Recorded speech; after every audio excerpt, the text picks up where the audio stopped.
नमस्कार। जय हिंद।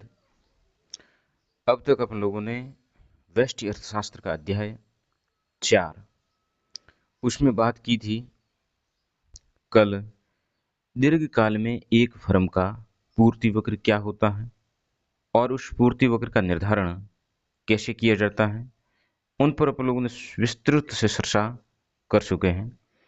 अगला जो बिंदु है वो है सामान्य लाभ तथा लाभ अलाभ बिंदु।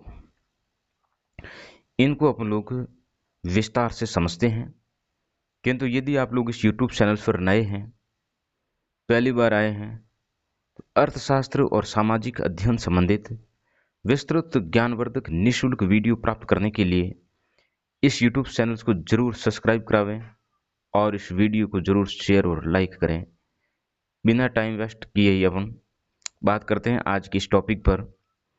एक फर्म को अल्पकाल में और दीर्घकाल के अंदर मार्केट के अंदर वस्तु एवं सेवाओं की पूर्ति करने के लिए लाभ प्राप्त होना जरूरी है।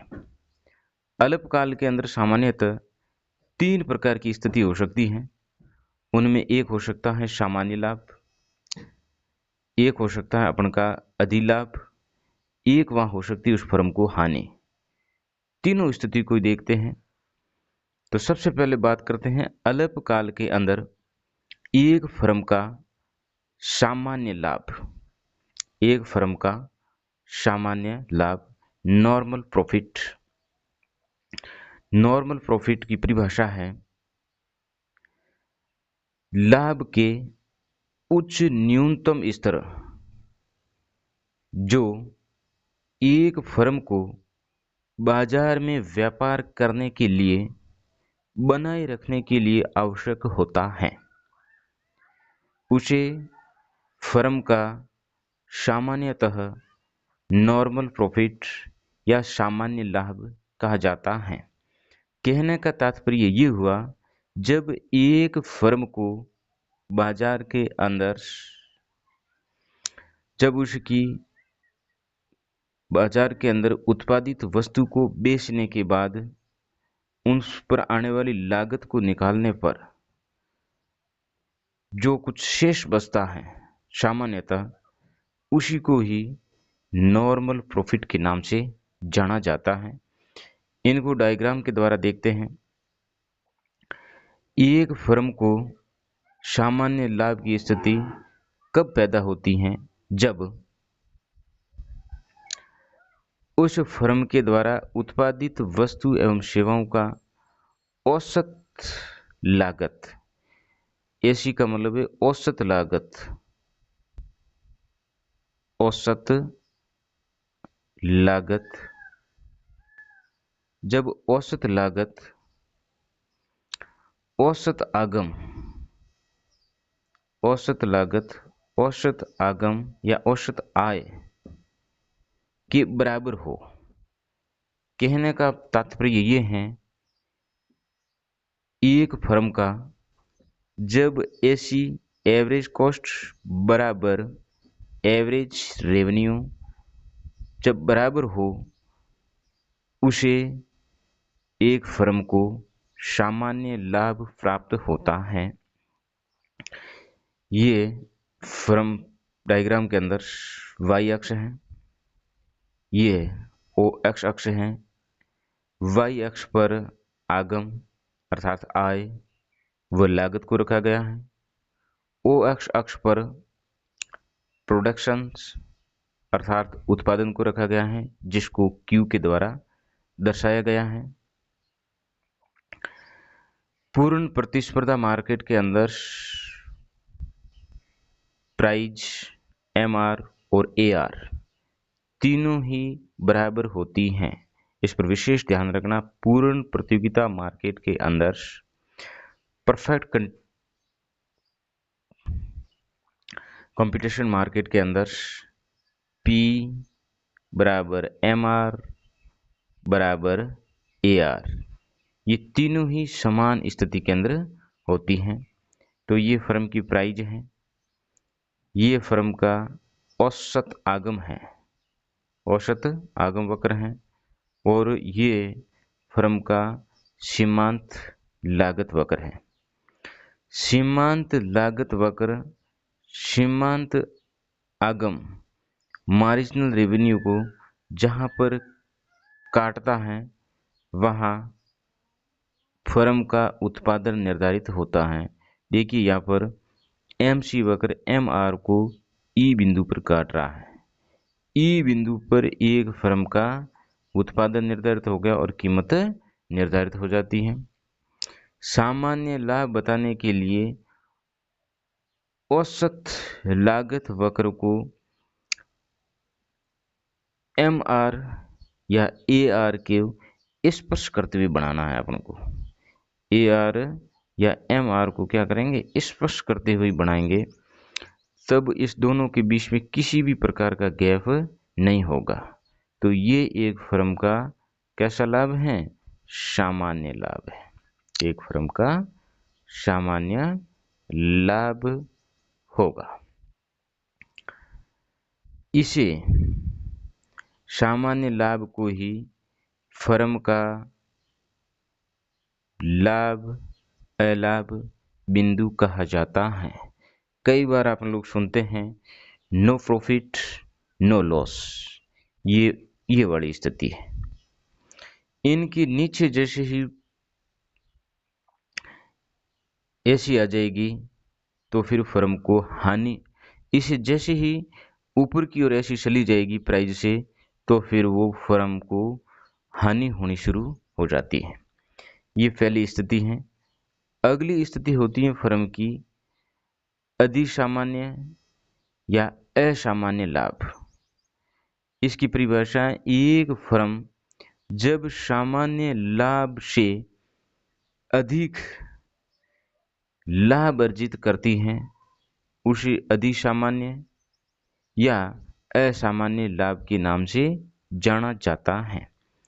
इनको ऐसे समझिए, जब एक फर्म की औसत लागत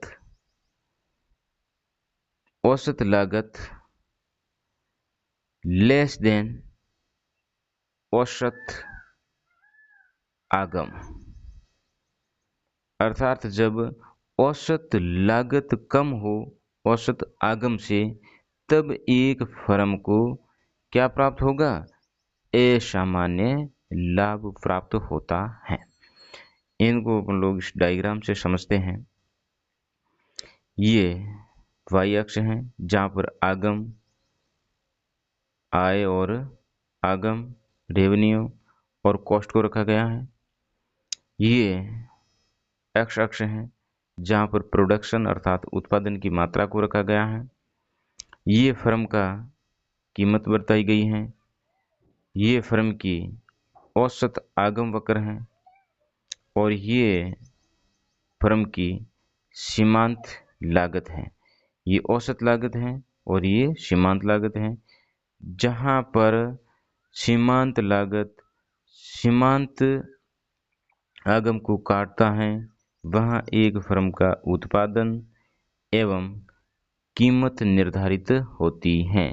जहाँ पर एम आर वक्र को एम सी वक्र जहाँ काटता है वहाँ पर उत्पादन का निर्धारण होगा और कीमत का निर्धारण होगा। अब यहाँ देखिए, जो अपन की औसत लागत है वो कीमत के नीचे है, अर्थात जो P और P1 या कह सकते हैं A और B के बीच में जो ये गैप है, यहाँ पर आप A रख दीजिए, यहाँ पर लोग A रखते हैं और यहाँ पर B रखते हैं। A और B के बीच का जो ये गैप है ये ही फर्म का अधिसामान्य है या अधिक लाभ कह सकते हैं इसे। ये मात्र अल्पकाल में ही संभव है।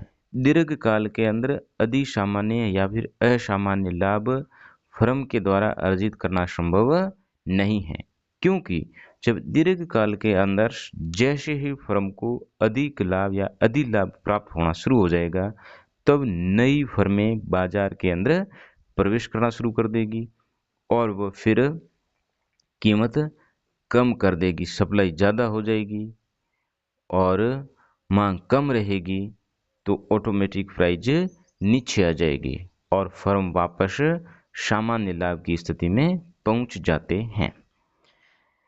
अब अपन को दर्शानी एक फर्म की हानि किस प्रकार से होती है। आपकी पुस्तक में दे रखा नहीं है, किंतु आप लोगों को मैं समझा देता हूँ। हानि की स्थिति, हानि की स्थिति जब उत्पन्न होती है जब एक फर्म की औसत लागत ग्रेटर देन औसत आगम अर्थात एसी अधिक हो एआर से, उस स्थिति को फर्म की हानि कहा जाता है। क्योंकि यहाँ पर लागत ज़्यादा आ रही है और उसको प्रत्येक इकाई से प्राप्त होने वाली आय कम प्राप्त हो रही है, तब फर्म को क्या होनी शुरू हो जाएगी, हानि। इनको डायग्राम से देखिए, यही है जैसे कि वाई अक्ष है, ये एक्स अक्ष है, ये फर्म की कीमत है और जहाँ पर ये अपन का ए आर है या फिर इसको कह सकते हैं एम आर है या फिर इसको अपना प्राइस कह सकते हैं। एम आर को जहाँ पर एम सी वक्र काटेगा, एम आर वक्र को जहाँ एम सी वक्र काटता है, एम सी वक्र काटता है, वहाँ पर क्या निर्धारित हो जाएगा, प्रोडक्शन निर्धारित हो जाएगा। ये अपन की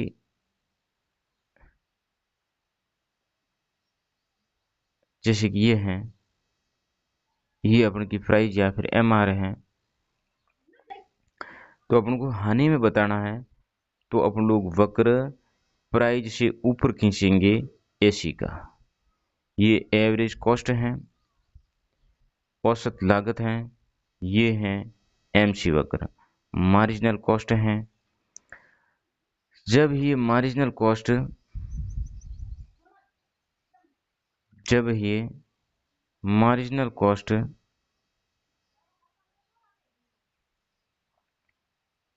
मार्जिनल कॉस्ट